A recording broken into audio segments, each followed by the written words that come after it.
하나님의 말씀 호세아 2장 1절에서 7절의 말씀입니다. 호세아 2장 1절에서 7절의 말씀 우리 한 목소리로 같이 읽도록 하겠습니다. 시작. 너희 형제에게는 암미라 하고 너희 자매에게는 루하마라 하라. 너희 어머니와 논쟁하라. 그는 내 아내가 아니요 나는 그의 남편이 아니라. 그가 그의 얼굴에서 음란을 제하게 하고 그 유방 사이에서 음행을 제하게 하라. 그렇지 아니하면 내가 그를 벌거벗겨서 그 나던 날과 같게 할 것이요 그로 광야같이 되게 하며 마른 땅같이 되게 하여 목말라 죽게 할 것이며 내가 그의 자녀를 긍휼히 여기지 아니하리니 이는 그들이 음란한 자식들임이니라. 그들의 어머니는 음행하였고 그들을 임신했던 자는 부끄러운 일을 행하였나니 이는 그가 이르기를 나는 나를 사랑하는 자들을 따르리니 그들이 내 떡과 내 물과 내 양털과 내 삶과 내 기름과 내 술들을 내게 준다 하였음이라. 그러므로 내가 가시로 그 길을 막으며 담을 쌓아 그로 그 길을 찾지 못하게 하리니 그가 그 사랑하는 자를 따라갈지라도 미치지 못하며 그들을 찾을지라도 만나지 못할 것이라. 그제야 그가 이르기를 내가 본 남편에게로 돌아가리니 그때 내 형편이 지금보다 나았음이라 하리라. 아멘. 오늘 말씀의 제목은 한눈 파는 이스라엘이라는 제목으로 말씀을 나눕니다. 우리가 지난 1장의 내용을 보면 1장 1절에서 9절까지 이야기는 호세아가 이스라엘의 족속의 이 죄악 그리고 그들에 대한 여호와의 심판의 선언을 소개했습니다. 그러니까 이스라엘의 범죄로 인해서 심판의 고난을 겪지만 그러나 궁극적으로는 오늘 이야기를 통해서는 이제 회복의 은혜가 또한 체험될 것을 또한 이야기하는 장면이 10절에서 10절 1장 10절 11절 2장 1절 이렇게 나오고 있어요. 그러니까 이 이야기는 하나님이 왕국적인 차원에서 왕조적인 차원에서는 이스라엘에게 더 이상 긍휼을 베푸시지 않지만 더 이상 자기의 백성으로 여기지 않으실 것이지만 심판의 막대기로서 정한 이방인들을 통해서 철저히 심판하셔서 그 왕국을 무너뜨리실 거지만 그러나 여호와께서는 그 이후에 이스라엘 자손 개개인에게 초점을 맞춰서 그들 가운데서 진실로 하나님을 의뢰하는 신실한 자들 그들은 구별하시고 그들을 유다 자손들과 함께 고토로 돌아오게 하시는 회복의 은총을 베푸실 것을 이야기하고 있는 내용이 1장 10절 11절 2장 1절의 이야기입니다. 자, 먼저 10절을 한번 1장 10절을 우리 먼저 한번 읽어보겠습니다. 시작.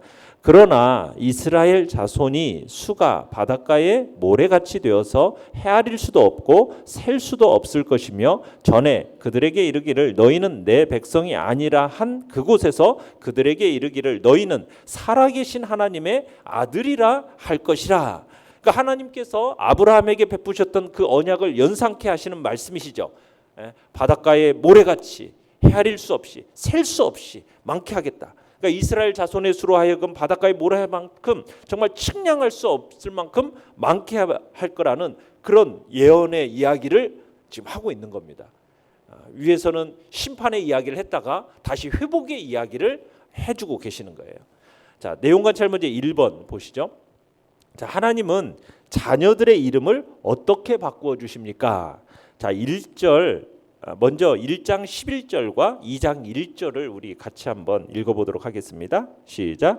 이에 유다 자손과 이스라엘 자손이 함께 모여 한 우두머리를 세우고 그 땅에서부터 올라오리니 이스라엘의 날이 클 것이미로다. 너희 형제에게는 암미라 하고 너희 자매에게는 루하마라 하라.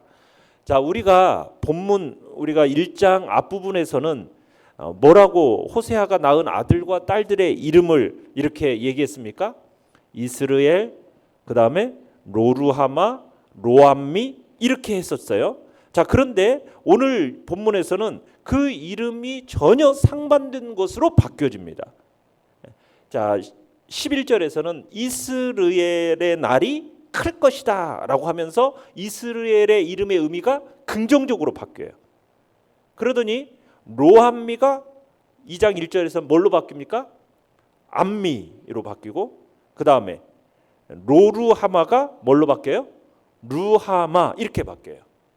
그러니까 이스라엘의 경우에는 비극적이고 저주스러운 지명이었는데 이 땅이 장차 하나님이 어떻게 하실 거다? 크고 영광스러운 땅으로 변모시킬 거다 이렇게 말씀하시고, 로암미는 뭐예요? 나의 백성이 아니다 했는데 암미 나의 백성이다. 그 다음에 루하마 긍휼하심을 입은 자라는 루하마의 이름으로 이렇게 바꿔놓는 거예요. 그러니까 호세아가 낳은 자녀들의 이름이요, 이스라엘의 그 비극적인 운명을 나타내는 거였는데, 오늘은 이 선언이 그 운명이 이제는 어떻게 바뀌고 있어요? 축복된 것으로, 영광스러운 것으로 이렇게 변모되어 나타날 것을 이야기하고 있는 겁니다. 그러니까 이런 변화는 하나님께서 그 백성을 대하시는 태도가 근본적으로 바뀌었음을 나타내고 있는 거죠. 그러니까 이런 변화는 원래 이스라엘 자손이 하나님으로부터 택함 받았던 그 처음의 상태로 복귀한다라는 것을 나타내고 있는 겁니다.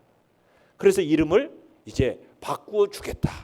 그렇게 이제 이스라엘 족속으로 하여금 왕조나 왕국적인 차원에서는 무너지지만 이스라엘 자손의 개개인에게 맞춰서는, 초점을 맞춰서는 그들 가운데 진실로 하나님을 의뢰하는 자들, 신실한 자들은 구별해내서 그들을 어떻게 하겠다? 암미, 루하마 이렇게 그들을 대하겠다. 지금 그 이야기를 하고 계시는 겁니다. 내용관찰 문제 2번입니다.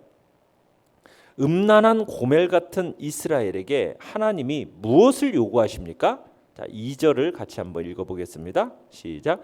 너희 어머니와 논쟁하고 논쟁하라. 그는 내 아내가 아니요 나는 그의 남편이 아니라. 그가 그의 얼굴에서 음란을 제하게 하고 그 유방 사이에서 음행을 제하게 하라. 자, 음란한 고멜 같은 이스라엘에게 하나님이 뭘 요구하고 계세요? 음란을 제하고 음행을 제하라 이렇게 얘기하고 있죠.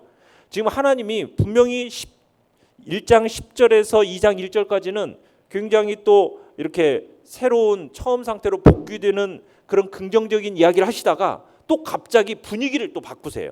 2장 2절부터는 분위기를 바꾸셔가지고 또다시 북이스라엘을 향해서 책망의 말씀을 주십니다. 너희 어머니와 논쟁하고 논쟁하라. 이 명령은 비유적인 표현인데요, 여호와께서 지금 법정의 재판 형식을 빌어가지고 피고소인인 이스라엘을 정죄하고 있는 이야기입니다. 그러니까 어머니로 비유되는 북이스라엘은 이 나라 전체를 지칭하는 말이고요, 그 자녀들로 비유되는 대상은 그 이스라엘 개개인으로서 북이스라엘에 속한 백성들을 지금 지칭하고 있는 거예요.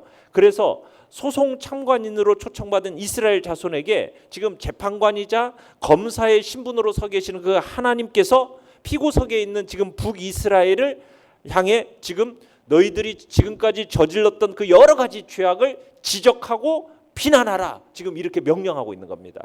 그러면서 그는 내 아내가 아니요 나는 그의 남편이 아니라. 무슨 얘기예요? 하나님께서 이스라엘 민족은 이제는 더 이상 뭐가 아니래요? 내 아내가 아니다. 그 민족에게 있어 여호와는 더 이상 나는 너희의 남편이 아니다. 이렇게 얘기하면서 이스라엘 자손들에게 그 민족의 죄악에 대해서 지적하고 비난하라고 지금 명령하고 있는 겁니다. 그러니까 지금 어떻게 보면 너는 내 아내가 아니고 나는 너의 남편이 아니다라는 얘기는 어떻게 보면 사실상 이혼 선언이나 다름없지 않습니까? 그런 언약의 관계의 파기, 마찬가지로 이런 효력을 나타내면서 지금 이 북이스라엘이 얼마나 끔찍한 죄악을 범하고 있는지 그것을 드러내면서 너희들로 하여금 뭐 하기를 원하는 거예요. 영원히 이것은 그러니까 그들을 뭐 영원히 버리겠다 이런 비난은 아니고 뭐예요? 장차 이들에게 이제 심판을 내리실 건데 그 심판을 내리시기 위한 어떤 근거를 제시하는 그런 비난의 말씀인 겁니다. 그러면서 지금 이스라엘 백성들로 하여금 그 죄를 직시하게 하면서 그에 상응한 어떤 정당한 형벌을 받은 이후에 그 죄악됨을 어떻게 하기 위해서? 회개하게 하기 위해서 다시 정결한 아내로 여호와께로 돌아오도록 하기 위한 어떤 의도된 비난이다라고 볼 수가 있는 겁니다. 그러면서 그들에게 그의 얼굴에서 뭐 해라? 음란을 제하라. 유방 사이에서 음행을 제하게 하라. 이 음란과 음행이라는 것은 뭘 얘기하는 거겠습니까?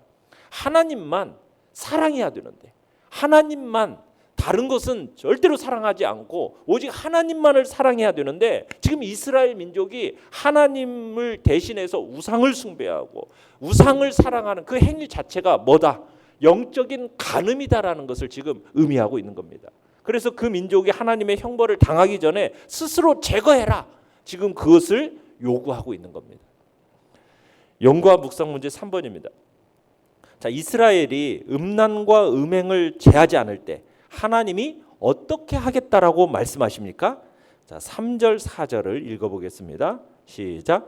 그렇지 아니하면 내가 그를 벌거벗겨서 그 나던 날과 같게 할 것이요 그로 광야같이 되게 하며 마른 땅같이 되게 하여 목말라 죽게 할 것이며 내가 그의 자녀를 긍휼히 여기지 아니하리니 이는 그들이 음란한 자식들임이니라. 자, 만약 하나님께서 촉구하신 대로 지금 북이스라엘이 우상 숭배와 관련된 음란과 음행을 제거하지 않을 경우에는 하나님께서 어떤 형벌을 내리시겠다고 지금 얘기하고 있습니까? 만약 그렇게 하지 아니하면 내가 어떻게 하겠다? 벌거벗겨서 그가 태어나던 날처럼 세울 거다. 자, 이게 지금 어떤 이야기입니까? 지금 하나님께서 하나님의 도움과 택함을 전혀 받지 못했던 그런 상태로 되돌려 놔 버리겠다는 거예요. 하나님의 도움을 전혀 받지 못했던 민족의 초창기의 상황, 그런 상황으로 만들어 버림으로써 그들 자신으로 하여금 어떻게 결코 홀로 설 수 없는, 정말 유약하기 짝이 없고 초라하기 짝이 없는 그런 존재라는 것을 직시하게 만들어 놓겠다라는 거예요. 그러니까 매우 부끄러운 상태로, 무기력하고 연약한 상태로 내가 만들어 놔 버리겠다는 거예요. 얼마나 좀 무서운 심판입니까? 그러면서 계속 얘기하는 게 뭐예요? 그로 광야같이 되게 하고 마랑 땅같이 되게 하고 목말라 죽게 할 거다. 지금 이스라엘 백성들이 그 땅에서 지금 누리고 있던 풍요로움이, 이들은 지금 뭐 어떻게 생각하고 있냐면은 마치 폭풍과 바람의 신 바알 덕분이라고 생각했어요. 그런데 여러분, 사실상 그 풍요로움이라는 것은 누가 주신 겁니까? 때를 따라 비를 주시고 때를 따라 햇빛을 주시고 대적의 공격을 막아주신 하나님의 은혜로 말미암은 건데, 그런데 그것을 인정하지 않고 마치 바알이 그렇게 해준 것처럼 우상 숭배를 하는 그들에 대해서 어떻게 하겠다고? 형벌을 내리는 차원에서 그 땅을 어떻게 메마른 광야처럼 만들어버리겠다라는 거예요. 광야, 마른 땅, 이게 똑같은 말 아닙니까? 그러니까 곡식이 자라지 않고 양과 소가 먹을 그런 목초가 자라지 않는 그런 척박한 그런 모래와 자갈이 많은 그런 땅처럼 만들어버리겠다라는 거예요. 하나님이 지금 이스라엘 백성들로 하여금 그들에게 주어진 축복이 누구로부터 말미암은 건데? 하나님으로부터 말미암은 건데. 이 사실을 깨달아야 되는데, 이 사실을 깨닫지 못하면은 그 사실을 깨닫게 될 때까지 뭐 하시겠다는 거예요? 그들에게 주어진 축복을 어떻게 하시겠다? 거두어가 버리시겠다. 이게 지금 하나님의 심판의 이야기예요. 그런데 이게 거둬가시는 것이 그들을 멸망시키려는 의도입니까? 그건 아니죠. 돌아오라고, 회개하고. 그러니까 어떻게 보면은 메마른 광야는 그들에게 회개할 기회를 제공하는 장소가 되는 거죠. 그래서 이스라엘 자손들에 대해서 뭐라고 얘기하고 있느냐면 그 4절에서 내가 그의 자녀를 긍휼히 여기지 아니하리라. 그의 자녀. 아니, 나의 자녀라고 해야 되는데 뭐라고 하고 있어요? 그의 자녀라고 했어요. 그의 자녀. 이스라엘 지금 자손들이 우상 숭배 범죄에 빠져버린 이스라엘 북이스라엘 자손들로 하여금 그들의 지금 하나님과의 관계성을 부정하고 계시는 거예요. 그러니까 하나님께서 호세아와 고멜 사이에 태어났던 딸을 로루하마라고 이렇게 칭하셨던 것처럼 지금 온갖 범죄와 우상 숭배에 찌든 이스라엘 백성들을 더 이상 너희는 내 자녀가 아니다, 이렇게 지금 칭하시면서 긍휼을 베풀지 않겠다라는 냉정한 말씀을 지금 하고 계시는 겁니다. 느낀 점 4번입니다. 인생의 공급자 하나님이 아니라 그들, 우상이 내 떡과 내 물과 내 양털과 내 삶과 내 기름과 내 술들을 내게 준다라고 말하는 백성을 볼 때 무엇을 느낍니까? 굉장히 답답하고 이런 어리석음이 어디 있는지 막 느껴지지 않으십니까? 하나님이 주시는 건데, 그죠? 여러분, 여기서 나오는 6가지 품목들, 떡과 물이라는 것은 건강에 필요한 기본적인 식품입니다. 양털과 삼이라는 것은 의복을 위한 재료예요. 기름과 술이라는 것은 풍요로운 삶을 누리기 위한 사치스러운 품목들입니다. 그러니까 사실상 이 모든 것들은 다 누가 주신 축복이에요? 여호와 하나님께서 주신 축복이에요. 그런데 그들은 지금 바알이 그 모든 것을 자신에게 베풀어 준 것처럼 그렇게 단정하고 바알을 따랐던 거예요. 이와 같은 사실은 이스라엘 백성들이 우상을 숭배한 이유가 뭐 때문인지를 지금 가르쳐주고 있는 겁니다. 그것은 지금 그들이 그릇된 지식에 미혹되었기 때문에 이런 현상이 나타나는 겁니다. 오직 여호와 하나님께서 창조주로서 권능으로 공급해 주시는 것을 바알이 공급해 준 것처럼 착각하고 있는 거예요. 왜 그랬냐면 이 당시 농경 사회에서는요, 풍요로운 삶을 살고자 한다면 바알에게 더 간절히 매달려야 하는 것처럼 그 풍조가 그랬어요. 당시 바알신 숭배는 가나안 땅을 중심으로 해가지고 그 근동에 광범위하게 퍼져 있었거든요. 그래서 사람들은 1년에 2차례 그 우기에 내리는 비가 마치 바람과 폭풍의 신이라고 불려지는 그 바알에게서 비롯된 것처럼 여기고 있었어요. 그러니까 하나님을 섬긴다고 하면서도 그 주변에서 이방 문화에 완전히 동화되어 버린 이 북이스라엘을 역시 예외가 아니었던 거예요. 그들은 축복의 근원이 하나님이 아닌 바알로 착각하고 있었던 겁니다. 이런 그릇된 지식으로 인해서 바알 숭배라는 이 극악한 우상 숭배 죄에 빠져든 거예요. 여러분, 오늘 우리도요, 이렇게 그토록 가증스럽게 여기는 우상 숭배란 죄악에 연루될 위험이 곳곳에 상존하고 있어요. 우리는 뭐 직접적으로 어떤 바알이라는 우상 앞에 절하지는 않습니다. 그러나 현대 그리스도인들에게 있어서 우상 숭배가 되는 것들이 우리 안에 있어요. 무엇이 우리의 삶에 그런 자리를 차지할까요? 하나님이 서 있어야 할 그 자리를 대신 차지하고 있는 것.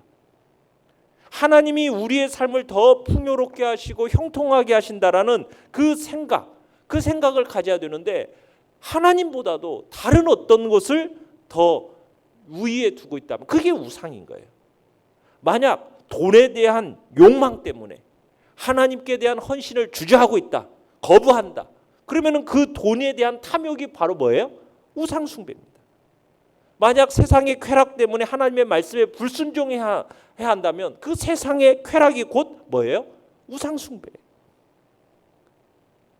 진리의 절대성, 하나님의 말씀이 진리로서 절대적인데 지금 시대는 어떠냐면 포스트 모더니즘이라고 해서 진리의 상대성을 자꾸 주장을 해요. 그러다 보니까 이게 너무 익숙해지다 보니까 하나님의 말씀이 진리의 절대적인 말씀으로 믿어지기 어려워지는 그런 우리 사회의 팽배한 이런 문화가 우리의 우상이 될 수가 있다는 거예요. 성경은 우리에게 진정한 복의 근원이 누구라고 얘기하고 있습니까? 우리의 형통한 삶, 가치 있는 삶을 살게 하는 것, 그건 그 누구도 아닌 하나님 한 분뿐이라고 가르치고 있어요. 세상 사람들이 아무리 돈을 중시하고 쾌락을 사모하고 거짓을 참처럼 이야기한다고 해도 우리는 그것에 미혹되지 않아야 됩니다. 하나님이 주신 말씀 그대로 믿고 하나님을 정말 바로 알아가는 것, 이게 너무나도 중요한 거예요. 우상의 미혹은 어떤 상황에서든 하나님을 바로 알고 하나님만이 참신이고 그분만이 우리에게 참된 형통과 축복의 삶을 가능케 하는 분이라는 사실을 의심치 마시기를 간절히 바랍니다. 이런 바른 지식을 견지할 때만 우상으로부터 자유한 몸이 돼서 진정 풍성한 삶을 살 수 있게 되는 것입니다. 결단과 적용을 같이 한번 읽어보겠습니다. 시작. 영원한 반려자요 공급자이신 하나님과 함께하는 삶이 가장 풍성하고 행복함을 인정합니까? 그 믿음이 흔들려 한눈 팔고 있지는 않습니까? 본 남편 되신 하나님과의 관계, 배우자의 관계를 회복하기 위해 오늘 내가 해야 할 일은 무엇입니까?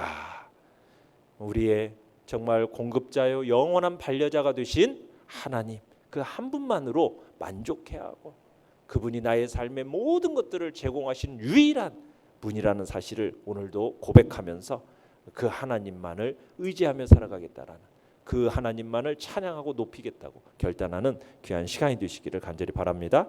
오늘의 기도 같이 읽겠습니다. 시작. 하나님이 제 삶의 전부이시며 하나님보다 더 좋은 분은 없음을 고백합니다. 아멘. 말씀을 생각하며 기도하시고요. 연약한 우리 지체들을 위해서 기도해 주시기 바랍니다.